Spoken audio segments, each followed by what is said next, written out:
Subscribe करें और bell दबाएं ताकि कोई खबर रह न जाए।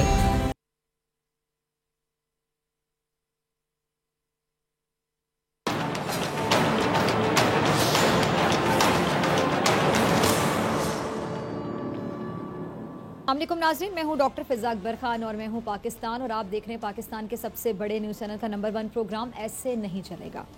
नाज़रीन, साजिशों का जाल जितना भी गहरा क्यों ना हो जाए, साजिश रचाने वाला कितना भी आप समझने के चालाक या मकार क्यों ना हो, सच झूठ को एक दिन बेनकाब करके रहता है। साजिशी कितनी ही ऊंची उड़ान क्यों ना भर रहा हो, मुंह के बल गिर कर ही रहता है। एक दिन आता है कि मुंह के बल गिर जाता है, उसकी साजिश उसकी सोजिश बन जाती है और फिर उसको कहीं मुंह छुपाने की जगह नहीं मिलती। भारत की भी कुछ ऐसी ही मिसाल है जो पाकिस्तान के खिलाफ मुसलसल झूठ बोलता है, मुसलसल झूठ, सिर्फ झूठ, जो पाकिस्तान के खिलाफ गहरी साजिशों के जाल बुनने से बाज नहीं आता। जाली सर्जिकल स्ट्राइक से पुलवामा में खुद दहशतगर्दी करके अपने भारतीय फौजियों को कत्ल करता है और फिर खुशियां मनाता है कि उसे पाकिस्तान के खिलाफ इस्तेमाल किया जाएगा। भारत की पाकिस्तान के खिलाफ पुलवामा साजिश भी बेनकाब हो गई। भारत ने खुद पुलवामा में दहशतगर्दी की और इसका इल्जाम पाकिस्तान पर लगाकर उसको आलमी दुनिया में बदनाम और तनहा करने की कोशिश की। फिर कुदरत ने मोदी जैसे मकार की चाल को दुनिया के सामने बेनकाब करके उसकी इंतहा पसंद सोच पूरी दुनिया के सामने वाजे कर दी, क्लियर कर दी। अर्नब गोस्वामी, उसकी एक चैट लीक हो गई थी पिछले दिनों में, आपको याद होगा, जिसमें उसने पुलवामा हमले की पेशगी इतलात का इल्म होने की बात की थी, ये भी आपको याद होगा, और अपने फौजियों के कत्ल पर उसने खुशी का इजहार किया था। भारत के हवाले से पाकिस्तान हमेशा से कहता रहा और वजीर आजम और वजीर खारजा अब भी बार बार इसी खदशे का इजहार करते रहे कि भारत पुलवामा और जाली सर्जिकल स्ट्राइक्स वाला मामला दोहरा भी सकता है, क्योंकि मोदी सरकार बुरे तरीके से, आपको पता है, पिट चुकी है, नाकाम हो चुकी है। अब उससे ना मुल्की मामला चल रहे हैं और ना ही खारिजी अमूर चल रहे हैं, और बल्कि उसने हर मुल्क को अपने खिलाफ कर लिया। अब ऐसा लगता है कि मोदी दूसरे ममालिक के साथ ताल्लुक बेहतर नहीं करता बल्कि खराब करने आया है। फिर मोदी के पालतू का मतलब समझते हैं ना, मैं अक्सर प्रोग्राम में बताती हूँ कि मोदी के पालतू, उसकी पाकिस्तान के खिलाफ मुनज़्ज़म मुहिम बुरे तरीके से बेनकाब हो गई, एक्सपोज हो गई और उसको और उसके चैनल को माफ़ी भी मांगनी पड़ी।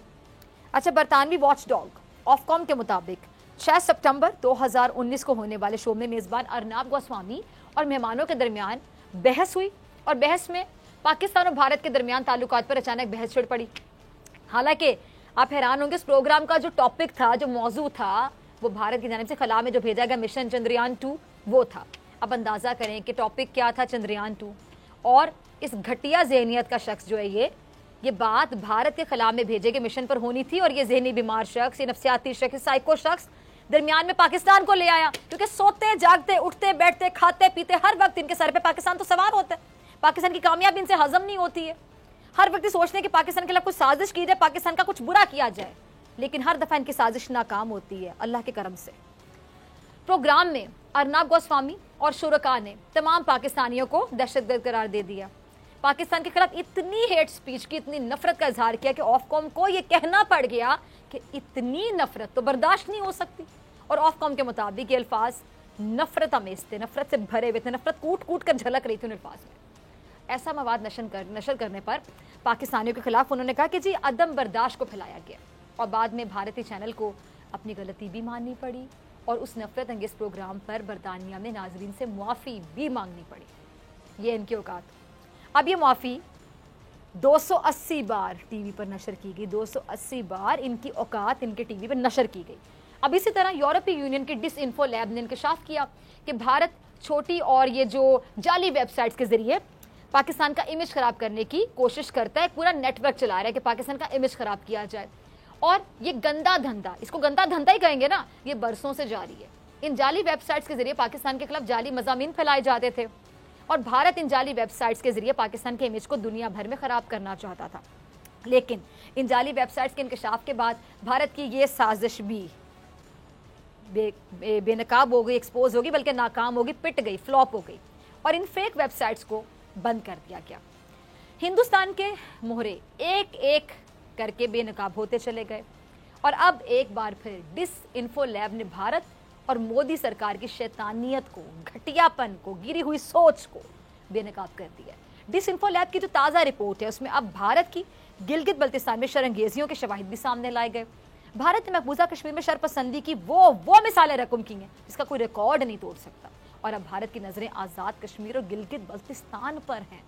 भारत अपने मोहरों के जरिए गिलगित बल्तिस्तान के हालात को खराब करने की पूरी साजिश कर, पूरी कोशिश कर, और साजिशों के जरिए इस खूबसूरत इलाके को, इस इलाके में, खूबसूरत इलाके में नफरत की तासुब की आग लगाना चाहता है भारत। दहशतगर्दी को फरोग देना चाहता है भारत। और ये कोई ढकी छुपी बात नहीं है। भारत तो अमन का दुश्मन है, सबको पता है, अमन का दुश्मन है भारत।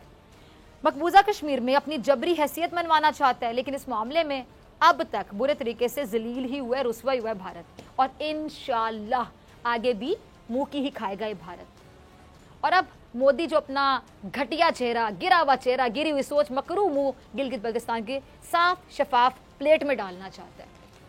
मेहदी शाह रिजवी जो कई अरसे तक भारत के हाथ में खेलते रहे और उनके बकौल उनको नहीं आई कि वो कब और कैसे भारत के हाथ की कठपुतली बनकर रह गए। उन्होंने गिलगित बल्तिस्तान में भारत के मकरू अजाइम को खोल कर रख दिया है। जरा चलाइएगा इनका क्लिप। गिलगित बल्तिस्तान से ताल्लुक रखने वाले मेहदी शाह रिजवी ने अपने एतराफ़ी बयान में इंकशाफ किया कि किस तरह हिंदुस्तान इनको पाकिस्तान मुखालिफ बयानिए के लिए इस्तेमाल कर रहा था। और इनके बेटे मेहदी शाह के मुताबिक इंटरनेशनल फोरम्स और माफियाज ने इनके वालिद को गुमराह करके पाकिस्तान मुखालिफ बयानिए पर बाकायदा मजबूर किया। पैसे कमाए और फिर वही कहानी, पैसे कमाए और फिर वही कहानी इनके साथ भी दोहराई गई। यही नहीं, इन्होंने इस बात से भी पर्दा उठाया कि कैसे गिलगित बल्तिस्तान में एडवोकेट महबूब आफाक और शबीर मयार, गयासुद्दीन और यूरोप में अमजद अयूब, शौकत कश्मीरी और हबीबुल्ला जैसे किरदार पाकिस्तान मुखालिफ एजेंडे को फरोग देने में भारत की मदद करते रहे। अच्छा, भारत ने मेहदी शाह के वालिद की मौत का मलबा एजेंसीज पर डालकर उनको पाकिस्तान के खिलाफ वर्गलाने की कोशिश की और उन्होंने इन किरदारों के उकसाने पर पाकिस्तान मुखालिफ बयानिया भी अपनाया। मेहदी शाह रिजवी का कहना है कि गिलगित बल्तिस्तान को इंडिया का हिस्सा करार देते हुए उन्हें इश्तियाल दिलाया कि मैं पाकिस्तान के खिलाफ मुजाहिरे करूं। अच्छा, सिर्फ यही नहीं, भारत ने इनकी इटली से जारी शुदा वीडियोस को भी स्पॉन्सर किया। इन वीडियोस के जरिए फौज और इदारों के खिलाफ इन्हें तमाम स्क्रिप्ट लिख कर दिया गया और फिर उसे सोशल मीडिया पर वायरल भी किया गया। अब इस सारे खेल में रिजवी को यह लालच भी दिया गया कि पाकिस्तान मुखालिफ बयानिए पर कायम रहने पर उन्हें अक़वाम मुत्तहिदा में नुमाइंदगी दी जाएगी और उनसे यह भी कहा गया कि उनकी मोदी से मुलाकात भी करवाई जाएगी और उन्हें अक़वाम मुत्तहिदा में एक सेशन के दौरान पाकिस्तानी फौज के खिलाफ बोलने का स्क्रिप्ट दिया गया। और उन्होंने भारत की गहरी चाल पर से पर्दा उठाते हुए यह भी कहा कि भारत गिलगित बल्तिस्तान और मकबूजा कश्मीर में अपनी बदमाशी कायम करने के लिए अमजद अयूब मिर्जा, सज्जाद राजा, शौकत कश्मीरी जैसे लोगों को इस्तेमाल कर रहा है। ये अफराद न सिर्फ भारतीय नेटवर्क का हिस्सा हैं बल्कि ये अफराद रॉ के बाकायदा पेरोल पर हैं और इनका मिशन गिलगित बल्तिस्तान और कश्मीरी अवाम को गुमराह करके पाकिस्तान के खिलाफ वर्गलाना है। नाज़रीन, और भी कई इंकशाफात मेहदी शाह रिजवी ने किए जिससे भारत की घिनौनी और गहरी साजिश का पता चलता है। अब जो मैंने ये इनके चंद इंकशाफात आपके सामने रखे, अब इससे अंदाज़ा हो जाएगा, आपको बखूबी अंदाज़ा हो जाता है कि भारत मकबूजा कश्मीर के अलावा गिलगित बल्तिस्तान में साजिशों का जाल बिछा रहा है। भारत अपने सूरतकारों को भी वहाँ पे छोड़े हुए हैं जो की तरह मोदी के पालतू हैं और उनमें से एक पालतू जिसका जिक्र भारत के हाथ कठपुतली बनने वाले ये मेहदी शाह रिजवी ने किया, उसका नाम है अमजद अयूब मिर्जा। जरा क्लिप चलाइएगा इनका। अच्छा, ये अमजद अयूब मिर्जा वो शख्स है जिसके बारे में कहा गया है कि जिस थाली में खाता है उसी में छेद करता है। ऐसे लोग क्या कहलाते हैं? आस्तीन का सांप। आस्तीन का सांप। अमजद अयूब मिर्जा वो आस्तीन का सांप है जो मोदी को सालगिरह पर मुबारकबाद के बाकायदा पैगाम भेज रहा। सुना आपने ये पूरा सुना। अब इस मिल्लत फरोश को मकबूजा कश्मीर के अवाम पर होने वाला जुल्म क्या नजर नहीं आता, बल्कि ये मोदी के तलवे चाट रहा है और कह रहा है कि मोदी ने जम्मू कश्मीर में बहुत तरक्की करवाई है। कौन सी तरक्की करवाई? इस बेहिस शख्स को भारतीय फौज की गोलियों और पैलेट गन का निशाना बनने वाले मासूम निहत्ते कश्मीरी क्या नजर नहीं आते हैं? तभी अंधा हो जाता है। और मोदी का कश्मीर में जो जबरी कर्फ्यू है, इस आस्तीन के सांप को जम्मू कश्मीर की तरक्की लगता है। ये अमजद अयूब जो मिर्जा है, ये एक सांप है। यकीनी तौर पे गिलगित बल्तिस्तान और आजाद कश्मीर को भारत में शामिल कराना चाहता है और इस लम्हे का ये बेसब्री से इंतजार कर रहा है। पैसे की खातिर कोई इतना भी गिर सकता है, इतना गिर सकता है जितना ये गिरा हुआ शख्स, ये आप स्क्रीन पे देख सकते हैं। अगर आपको देखना है तो देखिए इस इंसान को और अंदाजा कीजिए कि पैसे के लिए कोई इतना भी गिर सकता है। इतनी चापलूसी कर रहा है ये घटिया शख्स, उस दूसरे घटिया शख्स नरेंद्र मोदी की, जिससे बड़ा घटिया बंदा तो शायद दुनिया में पैदा ही नहीं हुआ होगा, नरेंद्र मोदी जितना। अब ये कह रहा है कि मोदी ने लद्दाख में भी बहुत तरक्की करवाई। शायद सच ही कह रहा है कि उसने तरक्की कराई, लद्दाख में मोदी की तरक्की हुई थी, लेकिन ऊपर से नहीं, नीचे से उसकी तरक्की हुई। जब लद्दाख में भारतीय फौज ने मुदाखलत की, और आपको याद होगा चीन ने उसको ऐसी मार मारी कि भारतीय फौज तो तर ले, मिनटों पर उतर आई, और बाद में मोदी को सोशल मीडिया पर सख्त शर्मिंदगी का सामना करना पड़ा। लेकिन शर्मिंदगी, शर्म तो उसको महसूस होती है जिसमें हया होती है, गैरत होती है। जो शर्म बेच खाए उसका शर्म से क्या काम। ऐसा शख्स शर्म महसूस कर ही नहीं सकता। अब सुन लो, ये जो अमजद अयूब मिर्जा है, ये और इस जैसे पता नहीं कितने भी आ जाएं, जितनी भी साजिशें कर लें, ना ये गिलगित बल्तिस्तान को हासिल कर सकते हैं और ना ही ये आज़ाद कश्मीर को हासिल कर सकते हैं। बल्कि अब तो मकबूजा कश्मीर भी जल्द इनके हाथों से निकलकर पाकिस्तान में शामिल होने, इंशाअल्लाह, ये वक्त बहुत करीब है, इंशाअल्लाह, देखिएगा। इसीलिए इनको पता है, इसका अंदाजा है। इसीलिए जो अमित शाह जैसे लोग हैं, घटिया लोग, गिरी हुई सोच के लोग, इसकी आज़ादाना हैसियत को दबाने की बाकायदा कोशिश कर रहे हैं। देखिएगा जरा शख्स का क्लिप। वो आपने सुना हुआ है ना, चोरी ऊपर से सीना जोरी, ये उसकी मिसाल है। इसी को कहते हैं ना, चोरी ऊपर से सीना जोरी। एक तरफ ज़बरदस्ती मकबूजा कश्मीर पे कब्जा करते हैं, कब्जा करके इसकी आज़ाद हैसियत को नाम नेहाद तरीके से ख़त्म भी करते हैं, और ऊपर से फिर घूरते हैं, ऐसी बातें करते हैं घटिया लोग। अमित शाह, ये तुम्हारी जो घूरने वाली आंखें हैं ना, जो मजलूम कश्मीर के लोग हैं ना, वहाँ की अवाम है, बल्कि वहाँ के बच्चे, छोटे बच्चे भी एक दिन निकाल कर बाहर फेंक देंगे, और इनसे कश्मीरी बच्चे ना कैंचे खेलेंगे। जिस तरह तुम लोग अपनी फौज, अपनी सेना के जरिए उन मासूम लोगों पर, मासूम कश्मीरियों पर उनकी आंखों की बिनाई छीनते हो, पैलेट गन्स के जो छर्रे हैं वो बरसाते हो। और वैसे ही कितनी तकब्बुर से भरी हुई इनकी आंखें, घूरना तो दूर, दोबारा नजर मिलाने की भी काबिल नहीं रहेंगी। आएगा दिन एक ऐसा। क्या कहते हैं, ये मकबूजा कश्मीर के लिए लड़ोगे, मकबूजा कश्मीर के लिए तुम क्या लड़ोगे, बल्कि कश्मीरी तुम्हारे जुल्म से लड़ रहे हैं, जिनको तुम लोगों का मीडिया चिल्ला चिल्ला के कहते हैं आतंकवादी, आतंकवादी, पत्थरबाज, यही कहते हो ना तुम लोग। वो डरते नहीं है तुम लोगों से, उनके हौसले तुम लोग दबा नहीं सकते। जितनी मर्जी पैलेट गन्स पकड़ लो, जितनी मर्जी बंदूकें पकड़ लो, जितना मर्जी असलाह ले आओ, जितनी मर्जी लाखों की तादाद में वहां पे फौज भेज दो, सेना भेज दो, वो नहीं डरने वाले तुम लोगों से, क्योंकि वो आजादी के लिए जिद्दोजहद कर रहे हैं, लड़ाई कर रहे हैं। वो दे आर फ्रीडम फाइटर्स। वो तुम लोगों को बताएंगे कि कश्मीर कैसे बनेगा पाकिस्तान, आजादी लेकर रहेंगे तुम लोगों से। और तुम गिलगित बल्तिस्तान और आजाद कश्मीर के ख्वाब देखना मेरे ख्याल सब छोड़ ही दो। वक्त का ज़िया है, तुम लोगों का वक्त ज़ाया हो रहा है। अपने मुल्क पे ध्यान दो, जहाँ पे बुनियादी ज़रूरियात भी नहीं है वहाँ पे। और अब यकीन जानिए, भारत के भयानक दिन शुरू हो गए, क्योंकि भारत बेनकाब हो रहा है, एक्सपोज हो रहा है। पूरी दुनिया में ये आवाज़ें उठ रही हैं कि भारत में क्या चल रहा है। अभी जो इनकी नींदें हैं ना, वो भी हराम हो चुकी हैं। लद्दाख की मार शायद ये भूल गए हैं। गिलगित बल्तिस्तान और आज़ाद कश्मीर की तरफ कदम बढ़ाने की अगर ये कोशिश करेंगे, तो यकीन जानिए, मैं बड़े यकीन से कहती हूँ कि उसके बाद ये सही सलामत अपनी टांगों पे वापस नहीं जा सकेंगे। और वैसे भी वज़ीर आज़म इमरान खान साहब ने इन जैसों को प्लेटफॉर्म्स पर, इंटरनेशनल प्लेटफॉर्म्स पर मकबूजा कश्मीर के मामले में कैसे एक्सपोज किया, धोखे रख दिया, इनको अच्छी तरह से एक्सपोज किया। और अब इसके बाद दुनिया भी जान गई है कि मकबूजा कश्मीर में नरेंद्र मोदी कैसे हैवानियत की सारी हदें पार कर चुके हैं और करे चला जा रहा है। अपने वज़ीर आज़म इमरान खान साहब असल मायनों में मकबूजा कश्मीर के सफ़ीर बनकर सामने आए हैं। यानी इतने खुलकर आवाज़ उठाना, खुलकर बात करना कश्मीर के मामले पर। आपने देखा होगा कि पहले भी हमारे बहुत वज़ीर आज़म आए, लेकिन वज़ीर आज़म इमरान खान साहब की तरह इतना खुलकर कोई आवाज़ नहीं उठाता रहा।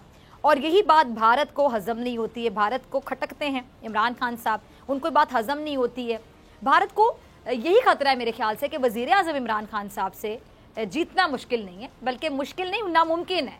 एक तरफ भारत मकबूजा कश्मीर में जारी कश्मीरियों की आज़ादी की जंग हार रहा है बाकायदा, और दूसरी जानिब वज़ीर आज़म इमरान खान साहब इंटरनेशनल प्लेटफॉर्म्स के ज़रिए, आलमी प्लेटफॉर्म्स के ज़रिए मोदी सरकार को मुसलसल नॉकआउट कर रहे हैं। नॉकआउट। कई दहाइयों से मकबूजा कश्मीर में जुल्म जारी, इतने डेकेड्स गुजर चुके, और अब जुल्म की जो आग है यकीनन बुझने वाली है। कहते हैं ना कि जुल्म जब हद से बढ़ जाता है तो मिट जाता है। इससे ज़्यादा हद क्या हो।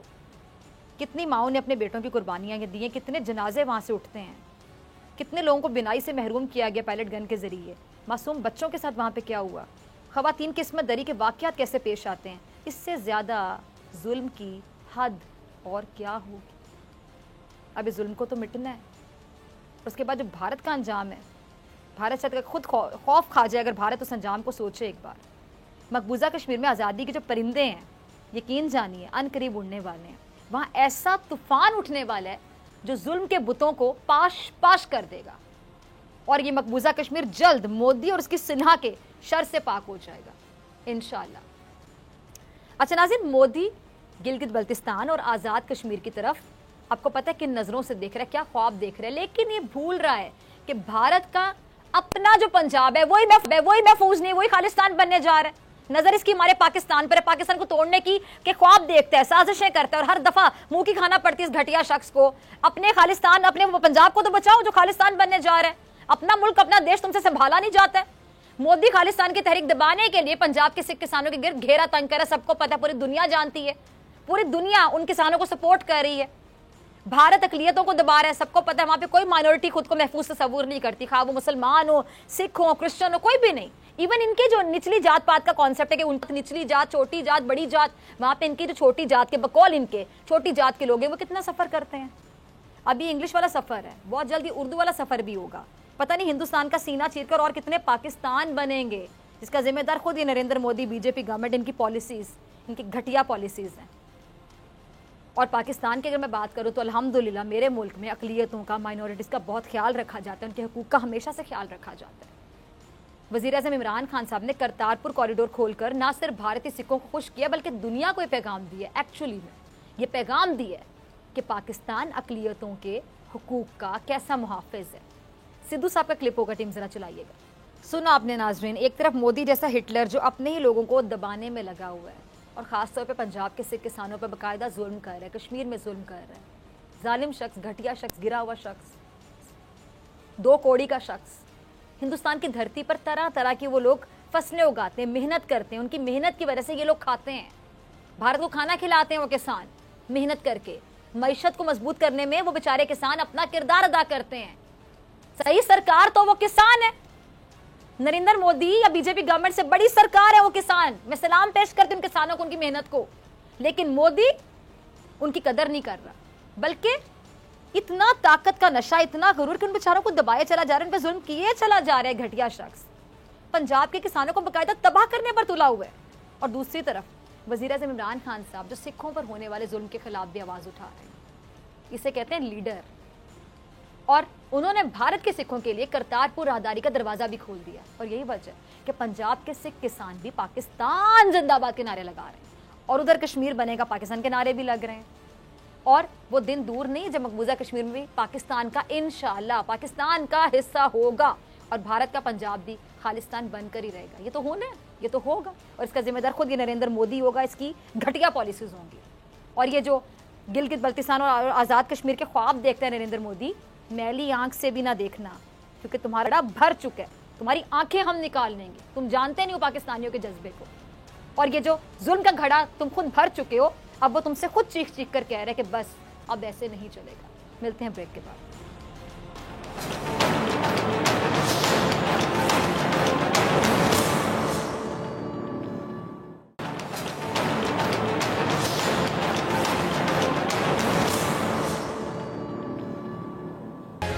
वेलकम बैक नाज़रीन। सियासी दर्जा हरारत अपने उरूज पर है। आज मुस्लिम लीग नून के नाराज रहनुमाओं ने मुश्तरका प्रेस कॉन्फ्रेंस की है, जिसमें उन्होंने कहा कि हम मुस्लिम लीग नून का हिस्सा हैं और रहेंगे। मुश्किल पड़ने पर नवाज शरीफ बेयारो मददगार छोड़कर बाहर चले जाते हैं। नाराज रहनुमा जलील शरकपुरी ने कहा है कि मेरा नवाज शरीफ और मरियम नवाज से जाती इख्तिलाफ रहा है। जमहूरियत का हुस्न है कि इख्तिलाफ को सुना जाए और बर्दाश्त भी किया जाए। मरियम नवाज का कहना था कि आर पार हो जाएगा, मगर ना आर हुआ और ना ही पार हुआ। 31 जनवरी की डेडलाइन भी गुजर गई। अब नाज़रीन, आज नाराज मुस्लिम लीगी रहनुमाओं ने अपने कायद के हवाले से खुलकर गुस्से का इजहार किया। खुलकर ये भी कह दिया कि मुस्लिम लीग पाकिस्तान नहीं बल्कि मुस्लिम लीग नवाज शरीफ है। मुस्लिम लीग नवाज शरीफ के खानदान की रहेगी हमेशा, और नवाज शरीफ रॉ का एजेंट है। मियाँ नवाज शरीफ को कभी बीमार नहीं देखा। मियाँ नवाज शरीफ को कायद मानते थे, पर अब वो कायद होने के अहल नहीं है। इस पर बात करने के लिए आज प्रोग्राम में जलील शरकपुरी साहब किसी तारुफ के मोहताज नहीं, और सीनियर तजियाकार नज़ीर लगारी साहब किसी तारुफ के मोहताज नहीं। आप दोनों का बहुत शुक्रिया। शरकपुरी साहब, पहले मैं आपकी तरफ आना चाहूँगी।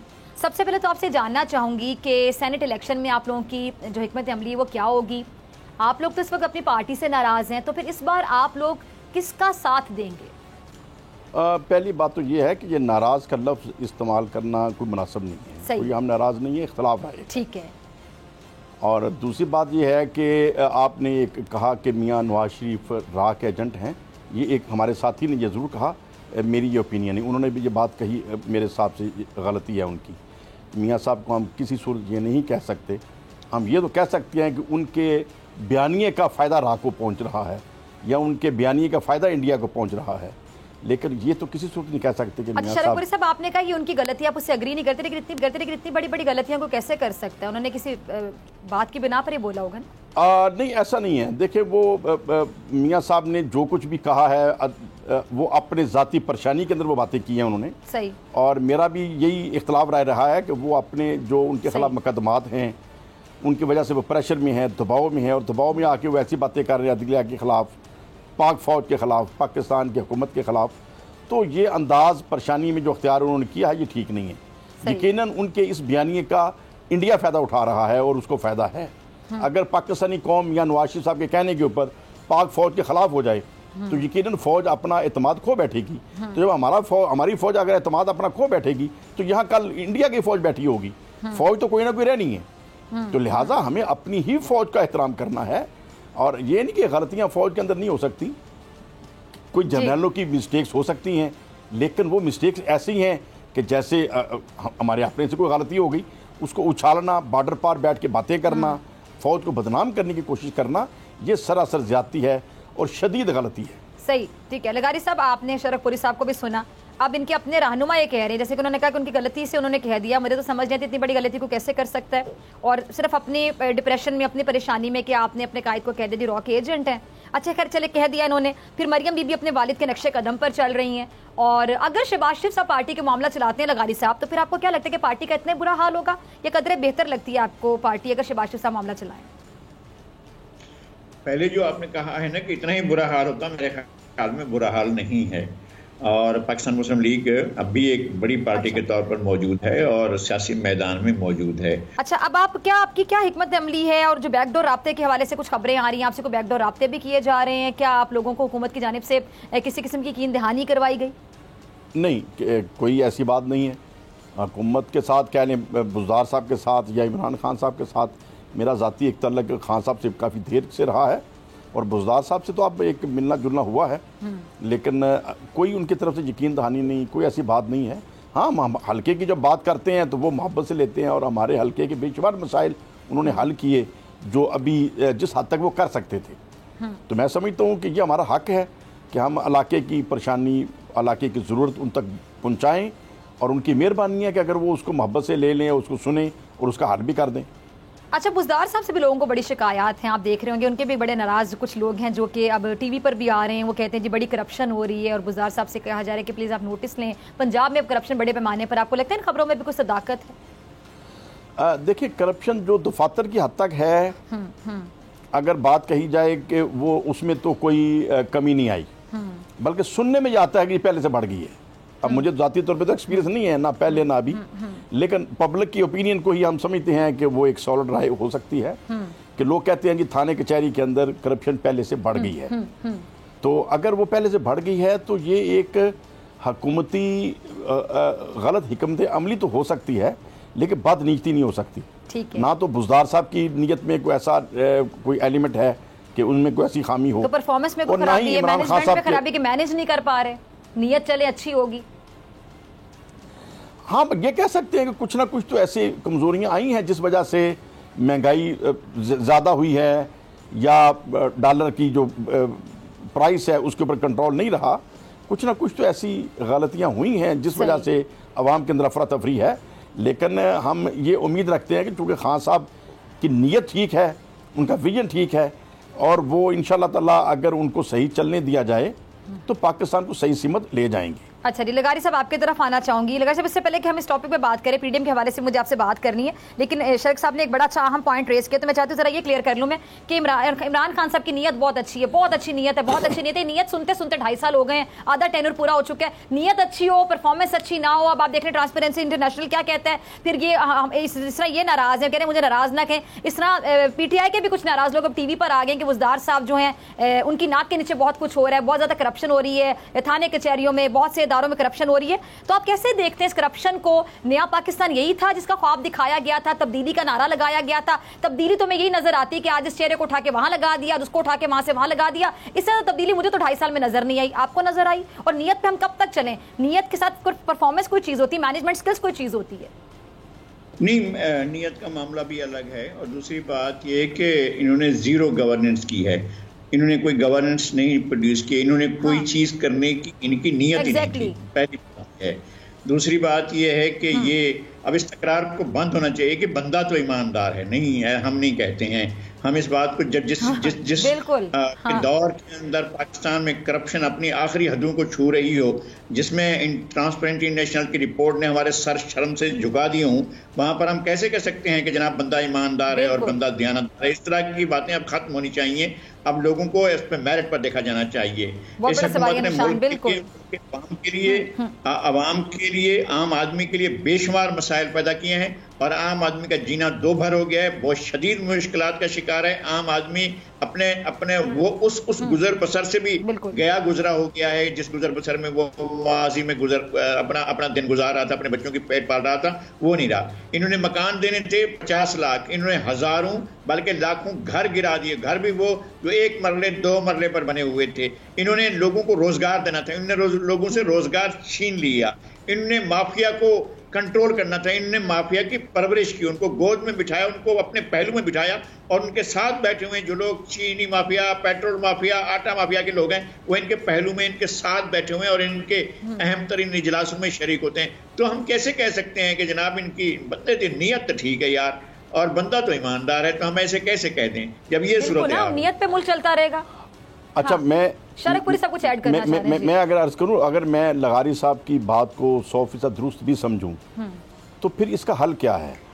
मतलब क्या हम किसी छड़ी वाले को कहें कि वो खान साहब को पकड़ के बाहर निकाल दे, या अदम एतमाद किया जाए? और अगर अदम एतमाद किया गया तो ज़ाहिर है वो जी, तो देखिए उसका मैं जो समझता हूँ एक जमहूरी कारकुन के नाते कि जब अक्सरियत उनको मिल गई है तो हमारा ये नारा है कि वोट को इज्जत दो। हमें उन्हें इज्जत देनी चाहिए, उन्हें मशवरा भी देना चाहिए, गलतियों की निशानदेही भी करनी चाहिए और उन्हें सुकून से काम करने दें, उनको कोई बहाना ना मिले। 5 साल तो उनके पास हैं, वो 5 साल के अंदर अगर उनको यही बहाना मिलेगा कि आप तो जुलूस निकालते रहे, मैं काम नहीं कर सका, तो एक स्पेस बनेगी। और अगर वो 5 साल में रिजल्ट अच्छा दे देते हैं तो वेरी गुड, और अगर अच्छा रिजल्ट नहीं देंगे तो कौम खुद ही उन्हें फारिग कर देगी। यानी इसके अलावा कोई हल है नहीं। या तो अदम एतमाद है, और अगर अपोजिशन अदम एतमाद करने की पोजीशन में है तो बिल्कुल मियां नवाज शरीफ साहब, जरदारी साहब फैसला करें, और अगर नहीं कर सकते तो फिर उन्हें काम करने दें।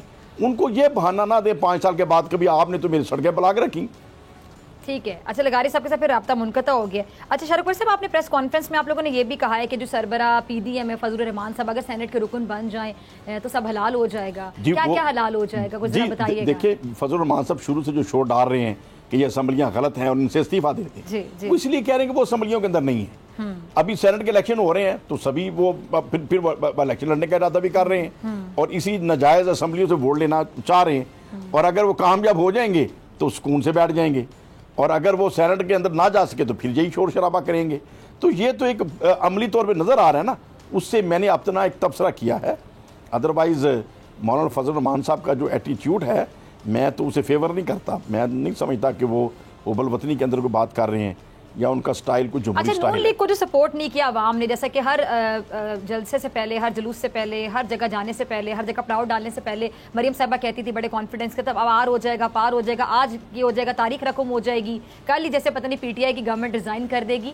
तो आपको क्या लगता है कि आवाम जितनी उनके साथ थी, जितनी तादाद थी, जमे गफीर तो हम उसको नहीं कह सकते, ये लोग जमे गफीर कहते रहे, कैमरे की आंख कुछ और दिखाती रही, तो आपको कैसे लगता है कि ये जो मरियम नवाज साहिबा जो आवाम का समंदर उमड़ आएगा ऐसे दावे करती रही, लेकिन आवाम ने झंडी दिखा दी, करवा दी, तो आपको क्या लगता है कि उसके वजह मरियम नवाज के वालिद का बयानिया बना? देखें, मौजूदा हुकूमत के जो मसाइल हैं, जैसे महंगाई है या और चीज़ें हैं, जहारी साहब जो निशानदेही कर रहे थे, वो चीज़ें पब्लिक के अंदर परेशानी का बायस तो हैं। ठीक है, लेकिन जो मुस्लिम लीग नून और पीपल्स पार्टी और फजल रहमान साहब का जो बयानिया है, वो भी सबको नज़र आ रहा है कि ज़ाती केसेस की वजह से है, हुबल वतनी में नहीं है।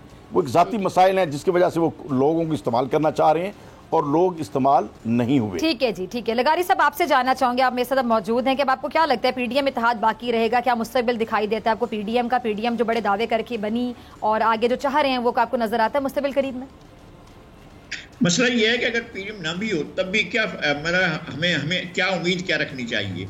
क्या हम इस हुकूमत से जो 2.5 साल तक अब आकर कह रही है कि हम तजर्बाकार थे, हमारा तो कोई तजर्बा ही नहीं था, हमें तो पहले सीखना चाहिए था, पहले 2.5 साल तो हमें ब्रीफिंग लेनी चाहिए थी, फिर पहले लोगों को माहिरीन को तैयार किया जाता जो इनको ब्रीफिंग देते, फिर इनके बाद इनके एक्शन का इंतजार करते, फिर ये एक्शन करते। भाई असल में वो बता ये रहे हैं कि हम नाअहल थे, हमारे पास अहलियत नहीं थी, हमारे पास सलाहियत नहीं थी, हमारे पास जिनके पास सलाहियत कार ना हो आप उनसे क्या तवक्कुआत रख सकते हैं? और फिर एक ये बहुत मामूली चीज है। की बात काट रही हूँ, वक्त की कमी है, मैं कुछ ऐड करना चाहती हूँ, मुझे आपका तजिया चाहिए इस पे, प्लीज जरा मेरी रहनुमाई कीजिए। शरीफपुरी साहब ने अब से कुछ देर पहले कहा था कि अगर इनको चलने दिया जाए तो इमरान खान साहब की हुकूमत चलती रहे, परफॉर्म भी करेगी। चलने दिया जाए ये बात मुझे समझ नहीं आती, कौन चलने नहीं देगा इनको? मतलब इतने अच्छे तरीके से लोग चल रहे हैं, परफॉर्म ही ना कर सकें आप कुछ, तो क्या चलने दिया जाए, क्या ना चलने दिया जाए, जरा समझा दें। नहीं, अब तक किसने इनका रास्ता रोका है? अगर पाकिस्तान के अवाम को सर्व करना चाहें, अगर लोगों की गुर्बत दूर करना चाहें, अगर ये महंगाई पर काबू पाना चाहें, अगर ये पाकिस्तान की मैशत को संभाला देना चाहें, तो अपोजिशन तो इनकी राह में रुकावट ही डाल रही है ना। अपोजिशन तो कोई ऐसी चीज ही नहीं है जिसको इन्होंने खातिर में लाया हो। अपोजिशन को तो कभी इन्होंने समझा ही कुछ नहीं है, ना पार्लियामेंट में ना पार्लियामेंट से बाहर। और उनने तो एक ही नारा है, अब पाकिस्तान में उनका एक एनआरओ नहीं दूंगा। भाई ना देना एनआरओ, ये कौन सा तकरार है जो आपने लोगों के सर में दर्द हो गया ये बात सुनकर कि एनआरओ नहीं देंगे? भाई वो कह रहे हैं कि हम नहीं मांग रहे हैं। ये सारी सूरत यार ये है कि इन्होंने डिलीवर करना है, इन्होंने डिलीवर करना है। इन्होंने लोगों के साथ वादे किए थे, लोगों को ख्वाब दिखाए थे, लोगों के ख्वाब चिकनाचूर हो चुके हैं, लोग बेहाल हो चुके हैं, लोगों के पास नहीं है। ये भी कह सकते हैं जो एनर्जी जहां सही जगह पे लगनी थी वहां पे एनर्जी नहीं लगाई जा रही है, एनर्जी जो फोकस है वो किसी और जगह पे लगाया जा रहा है कि बार बार एनआरओ नहीं मिलेगा, ये नहीं होगा, वो नहीं होगा। अगर यही फोकस या जो एनर्जी है ये सही कामों में लगाई जाती तो मुल्क शायद बेहतरी की राह पर गामजन होता।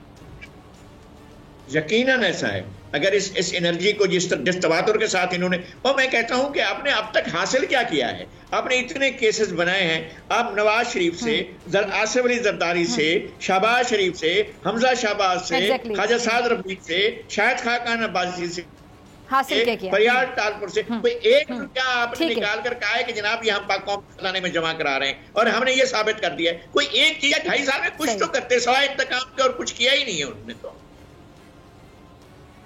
सही है जी। लगारी साहब और शरीफपुरी साहब आप दोनों का बहुत नाज़िम से मुझे ब्रेक पे जाना, ब्रेक से वापसी पे मेरे साथ मौजूद होंगे सदीक जान अपनी बड़ी खबर के साथ।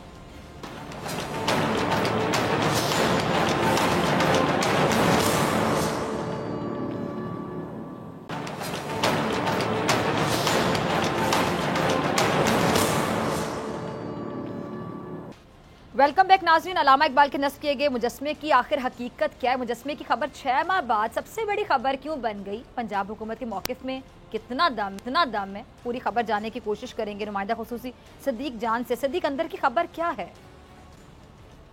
देखें, अब तो ये चीज़ें पिछले कई घंटों में खुलकर सामने आ चुकी हैं और वाज़ेह हो चुका है कि ये जो मुजस्मा था ये 6 माह कबल यानी अगस्त में 14 अगस्त के मौके के ऊपर जो PHA के डिपार्टमेंट में जो माली हैं उन्होंने अपनी मेहनत से, अपनी कोशिश से, अल्लामा इकबाल से मोहब्बत के इजहार के लिए उन्होंने ये मुजस्मा बनाया, लगवाया और उन्होंने ख़ुद अपना मौक़िफ़ ये दिया था कि उन्होंने जो मुख्तलिफ कबाड़ में जो चीज़ें थीं उनका इस्तेमाल करते हुए ये मुजस्मा बनाया, एक मोहब्बत का इजहार करने के लिए, अल्लामा इकबाल से अकीदत का इजहार करने के लिए। अब हुआ ये कि कल जब ये सोशल मीडिया पर तस्वीर आई उसके बाद आपको पता है कि आजकल बहुत से लोग जो PDM से तवज्जो हटाना चाहते हैं, PDM को शर्मिंदगी से बचाना चाहते हैं, PDM की नाकामी से लोगों की नज़रें कहीं और लगवाना चाहते हैं, उन्होंने इसको बहुत बड़ा इशू बना लिया और तासुर ये दिया कि ये हुकूमत ने काम किया है, ये काम भी ढंग से नहीं किया और बड़ा जुल्म हो गया है, बड़ी ज़्यादती हो गई है, बड़ी नाइंसाफ़ी हो गई है और तौहीन किया इन्होंने अल्लामा इकबाल की शान में, उनके शख्सियत के साथ कि इस तरह का मुजस्मा जो है वो बनवा कर लगाया गया है। हुकूमत का जो मौक़िफ़ है, जो चेयरमैन PHA हैं उनका भी ये मौक़िफ़ आया, जो फोकल पर्सन है ये CM पंजाब के अज़हर मिशवानी, उनका भी ये मौक़िफ़ आया। उन्होंने भी ये बात बताई कि भाई ये मालियों ने अपनी मोहब्बत में लगाया था, गो के हुकूमत अब कह रही है कि वो उधर बेहतर मुजस्मा नस्ब करेगी हुकूमत। लेकिन असल बात यह है डॉक्टर साहबा कि कम अज़ कम उन मज़दूरों ने मोहब्बत का इजहार तो किया, अकीदत का इजहार तो किया, मुजस्मा तो बनाकर लगाया और आज आप ये देखें कि जो लोग इस पर तनकीद कर रहे थे इनमें से कितने लोग हैं जिन्होंने इस तरह का मोहब्बत का इजहार किया है। दूसरी बात यह है कि एक मुजस्मे को तो मालियों के, गरीबों के, जो गरीबी होते हैं ना, ज़ाहिर है मेहनत करते हैं, उनके मुजस्मे को तो एक इशू बना दिया गया। लेकिन होना ये चाहिए कि जहाँ पे किसी ने अकीदत का इजहार किया उनको अप्रिशिएट करना चाहिए। या आप फिर आगे बढ़ें, आप कहेंगे ठीक है मजदूरों ने, जो गरीब थे, जो माली थे, उन्होंने ये लगाया है, लेकिन उनकी मोहब्बत अपनी जगह पे, लेकिन हम आगे बढ़कर हम इसको बेहतर अंदाज में लगवाएंगे। और अगर आपने ये इशू बनाना था आप उस वक्त अगास्त में भी बनाते। 6 माह तक तो आपने इसको डिस्कस ही नहीं किया। अब इसको इतना बड़ा आपने पाकिस्तान का सबसे बड़ा मसला बना दिया है। आप चाहते हैं कि लोगों की तवज्जो जो है वो पीडीएम से हट जाए और इस नॉन इशू को आपने इशू बना दिया है। तो ये बहुत अफसोसनाक सूरत हाल है। साथ ही मैंने देखा बहुत से बड़े नामों ने बगैर तस्दीक किए उन्होंने वो चढ़ दौड़े हुकूमत के ऊपर, इल्ज़ाम देने लगे सरकारी इदारों को, इल्ज़ाम देने लगे हुकूमत पाकिस्तान को। ये रवैये नहीं होने चाहिए। इसी वजह से फिर क्रेडिबिलिटी भी मीडिया की जो है वो उससे उसको नुकसान पहुंचता है। लोग तनकीद भी करते हैं मीडिया पे। लोग ये समझते हैं कि मीडिया हमेशा फिर फेक न्यूज़ को जो है वो फैलाता है इन्हीं लोगों की हरकतों की वजह से, इन्हीं इन चीज़ों की वजह से। तो जैसे मैंने आपको बताया कि यह मुजस्मा मालियों ने जो अपनी मोहब्बत और अकीदत में बनाया था, लगाया था, हुकूमती फंड का इससे ताल्लुक नहीं था, सरकारी खजाने का इससे ताल्लुक नहीं था, सरकारी मशीनरी का इससे ताल्लुक नहीं था, जो कि अब हुकूमत पंजाब ने ऐलान किया है कि वो इसको बेहतर बनाएंगे। ये अच्छी बात है, लेकिन ये एक नॉन इशू था जिसको जो है वो इशू बना दिया गया। ठीक है जी, बहुत शुक्रिया सदीक जान आपकी बड़ी खबर के लिए और आपके लिए। और नाज़रीन, एक अहम तरीन मामला जो चंद दिन पहले भी मैंने अपने प्रोग्राम में उठाया था, आपने देखा था, मामला सुना था। पाकिस्तान के लिए FATF के तनाजुर में अहम कार्रवाइयाँ करने वाले इदारे FIA ने गुज़िश्ता दिनों एक अहम कार्रवाई की थी, जिसमें FIA के मुताबिक एक नाम नेहाद IT कंपनी डिजिटॉनिक्स पाकिस्तान का नाम खराब करने का बाइस बन रही है। और FIR के मुताबिक मुल्जिमान ने इंटरनेशनल कस्टमर्स को धोखा देने के लिए USA, UK और दीगर ममालिक के जाली ईमेल एड्रेस भी बना रखे थे और मुल्जिमान कस्टमर्स के ATM से कोड चोरी करके रकम निकाल लेते थे।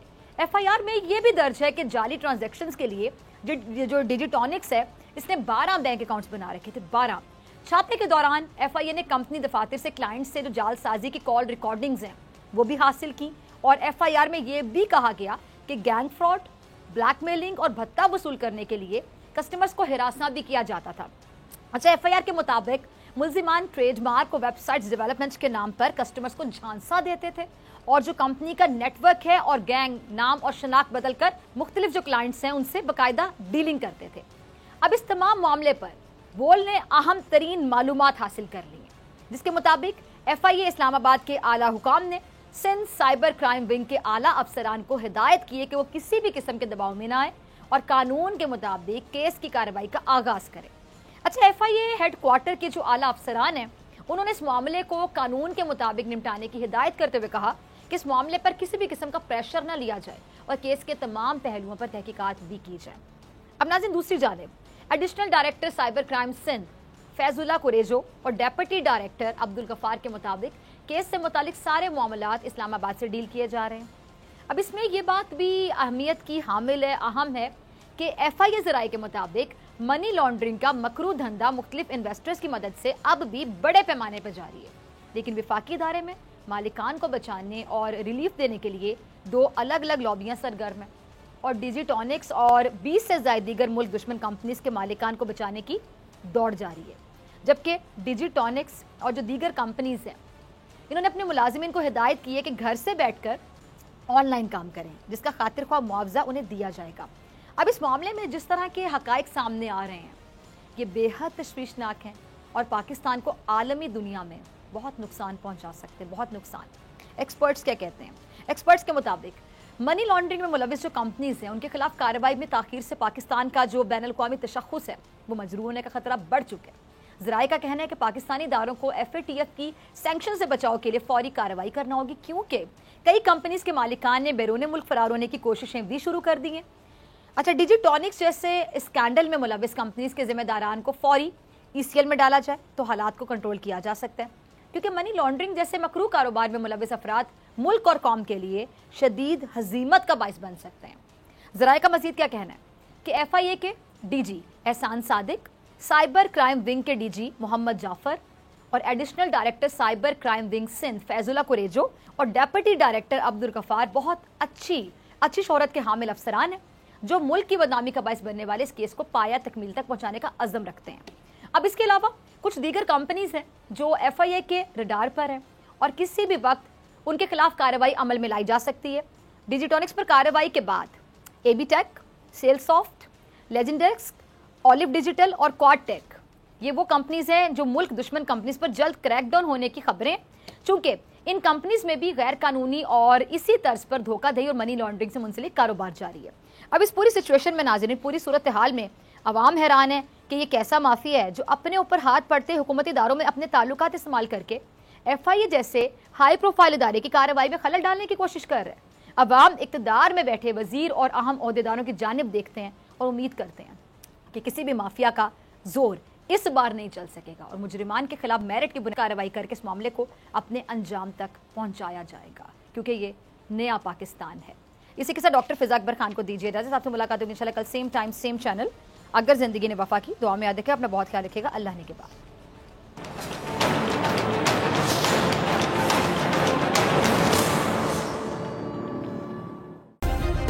सब्सक्राइब करें और बेल दबाएं ताकि कोई खबर रह न जाए।